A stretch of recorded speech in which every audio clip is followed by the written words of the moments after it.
Imagine for a second, you're part of a medical study for a really serious illness. You believe you're getting the best possible care, and it's from your own government, no less. Now imagine finding out, 40 years later, that the whole thing was a lie. You were never getting treated. You were just being observed as the disease took its toll. Well, this isn't a movie plot.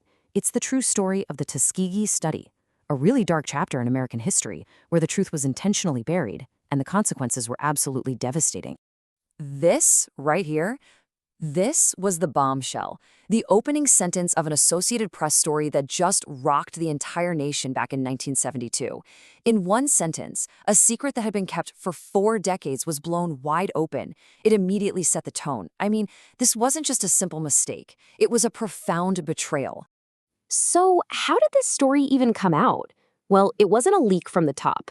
It came from a whistleblower, someone inside the Public Health Service who knew what was happening was wrong. They leaked documents to a reporter named Jean Heller, and it was her incredible investigative work that finally dragged this horrific secret into the daylight.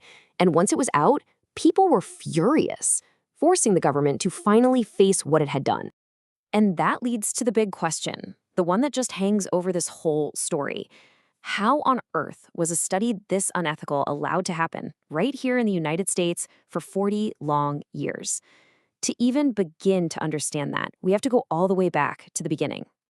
Okay, let's set the scene. It's 1932. We're in Macon County, Alabama. The Great Depression is hitting everyone hard, especially poor rural communities. So, for a group of African-American sharecroppers, when the government shows up promising free healthcare, it must have felt like a godsend. But as we now know, that promise was built on a terrible, terrible lie. The U.S. Public Health Service signed up 600 African-American men. Now, of those 600, 399 of them already had syphilis. The other 201 men didn't. They were meant to be the control group. But here is the most critical part. The men were never told they had syphilis. Not once. Instead, they were told they were being treated for bad blood, which was this sort of vague catch-all term for a bunch of different ailments. So how do you keep people coming back for 40 years? You offer them things they desperately need. The Public Health Service built trust by providing these powerful incentives. The men got free medical checkups, free rides to and from the clinic, hot meals on exam days, and even free burial insurance. For men who had next to nothing, these were promises that were almost impossible to turn down. They genuinely believed they were being taken care of. This timeline just lays out the sheer scale of the deception. It starts in 32, chugs along for years, but the date you really need to look at is 1947. That's when penicillin became the standard, widely available, effective cure for syphilis. At this point, the researchers had a cure in their hands. They had a moral choice to make. And the choice they made, well, that's the most chilling part of this whole story. Right, so this is the moment the study crosses the line.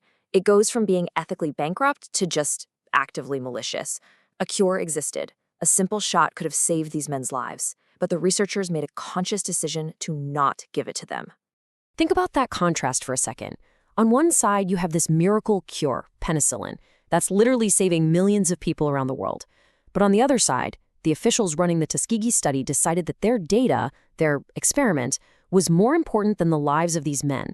They chose to let them suffer and die, just so they could watch and take notes on the brutal progression of the disease.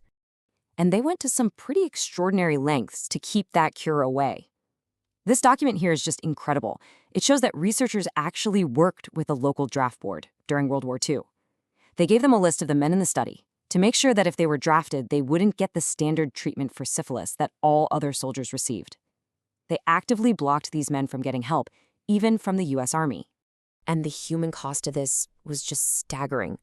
It's hard to get an exact number, but historians estimate that somewhere between 28 and 100 of the men died directly because they were denied treatment. Many, many more suffered terribly. Blindness, deafness, severe mental problems. And the tragedy didn't even stop with them. Many unknowingly infected their wives, and some of their children were born with congenital syphilis. The ripple effect of this deception was enormous. So, when the truth finally exploded into the public consciousness in the early 70s, the reaction was immediate and intense. The public was horrified, and that outrage forced the government's hand. Almost overnight, the government formed an advisory panel to investigate the whole mess. And within months, their conclusion was crystal clear. The study had to end immediately. This report right here marks the official termination of that 40-year experiment. And the panel's final word on the matter was just damning. They didn't just say it was wrong to withhold penicillin in the 40s.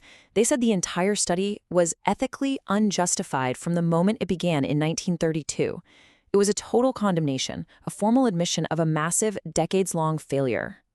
The next year, a lawsuit was filed on behalf of the men and their families. It ended in a $10 million out-of-court settlement. Now, of course, no amount of money could ever make up for the decades of pain and suffering, but it was at least a legal acknowledgement of the incredible harm that had been inflicted. It took another 2 decades, but in 1997, the U.S. government finally issued a formal public apology. President Bill Clinton invited the few remaining survivors to the White House, and his words really cut to the heart of it. They were betrayed, lied to by their government. It was a powerful and very necessary moment of national reckoning. But here's the crucial thing. This story, as horrific as it is, didn't just end as a tragedy. The sheer outrage over Tuskegee became a catalyst. It forced a complete rethinking of the rules for medical research to make sure as best we can that nothing like this could ever happen again. The most direct result was the National Research Act of 1974. This was a landmark piece of legislation that created a whole new set of strict rules for any research that involves people. A key part of it was the creation of institutional review boards, or IRBs. You can think of them as ethics watchdogs. They are independent committees that have to review and approve all research proposals to make sure they're safe and that the participants are treated with dignity and respect. And out of that act came a document called the Belmont Report, which laid out the 3 core ethical principles that guide all human research in the U.S. today. First, respect for persons. That means people have to volunteer and they have to know exactly what they're signing up for. That's informed consent. Second, beneficence. Basically, do no harm and try to maximize the good that comes from the research. And third, justice. This means you have to be fair in who you select for studies so that one group isn't bearing all the risks. These principles are a direct legacy of the men of Tuskegee, who were denied all 3. But the legacy isn't just a set of laws. The Tuskegee study left a deep and painful scar of mistrust in the medical system, especially within the African American community. It became this powerful symbol of betrayal and medical racism. And that legacy, it's still with us. It affects everything from people's willingness to participate in clinical trials to vaccine hesitancy. And that leaves us with a really important question for today.